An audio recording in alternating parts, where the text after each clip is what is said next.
যদি হঠাৎ করে একদিন হারিয়ে যাই, কেউ কি খুঁজবে? হয়তো না। যদি আমার আইডি থেকে ভিডিও পোস্ট করা না হয়, কেউ কি মিস করবে? হয়তো না। ইনবক্সে মেসেজ আসবে কিন্তু সিন হবে না, রিপ্লাই পাবে না, পরে থাকবে ওইভাবেই।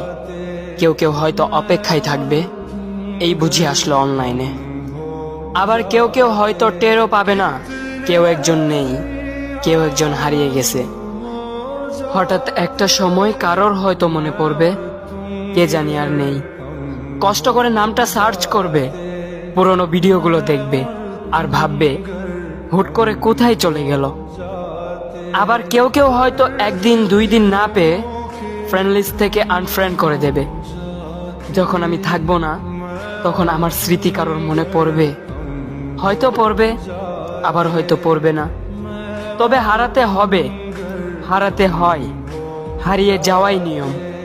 পার্থক্য একটাই, কেউ আয়োজন করে হারায় আর কেউ হুট করে হারায়। আমি না হয় হুট করে হারিয়ে যাব।